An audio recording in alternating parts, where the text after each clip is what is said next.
Like బటన్ని click చేయాల్సిందిగా మీ అందరిని రిక్వెస్ట్ చేస్తా ఉన్నాను. రైట్, ఇది మూసీకి సంబంధించి. ఇక ఢిల్లీలో సీఎం రేవంత్ రెడ్డి ఇవాళ పార్టీ అగ్రనేతలు కేంద్ర మంత్రులతో భేటీ, కేబినెట్ విస్తరణపై హైకమాండ్ తో చర్చించే ఛాన్స్ ఉందంటూ ఢిల్లీలో ముఖ్యమంత్రి రేవంత్ రెడ్డి ఢిల్లీ వెళ్లారు. వెళ్లి ఇవాళ పార్టీ అగ్రనేతలు మరియు కేంద్ర మంత్రులతోనే ఆయన భేటీ అయ్యే అవకాశం ఉంది.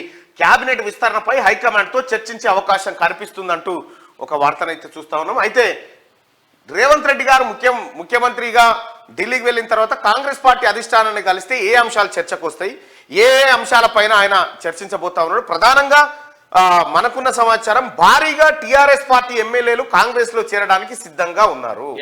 వాళ్ళని చేర్చుకోవాలా, ఏం చేయాలనేది అధిష్టానంతో చర్చించడానికి పోయినట్టుగా నాకు అనిపిస్తా ఉంది. అది నా వ్యక్తిగతమైన అభిప్రాయం మాత్రమే.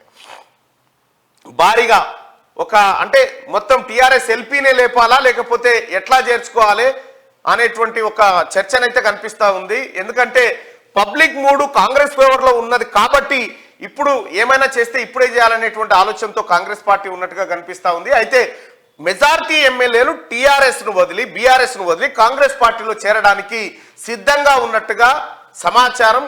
అసెంబ్లీ సమావేశాలు అయిపోయిన వెంటనే ఈ ప్రక్రియను ప్రారంభించాలని గతంలో నిర్ణయం జరిగినట్టుగా తెలుస్తా ఉంది. ఈ మధ్య కాలంలో చేరికలు కూడా పెరిగిపోయినాయి, మీ అందరికి తెలుసు. అయితే మెజారిటీ ఎమ్మెల్యేలు బీఆర్ఎస్ పార్టీని జాడిచ్చి తన్ని బయటకు వచ్చే అవకాశం కనిపిస్తుంది. వాళ్ళు ఒకప్పుడు గతంలో ఇక్కడి నుంచి అక్కడ పోయిన వాళ్ళే చాలా మంది. సో వాళ్ళు చేరే అవకాశం కనిపిస్తా ఉంది. ఇక బీఆర్ఎస్ పార్టీలో మిగిలేది 2-3. అయితే ఈ బీఆర్ఎస్ పార్టీని మొత్తం మింగే ప్రమాదం ఉందన్న ఉద్దేశంతో కేసీఆర్ మరో ప్లాన్ కు రెడీ అయిండు. ఆ ప్లాన్ ఏంది మళ్ళీ చెప్తాం మీకు.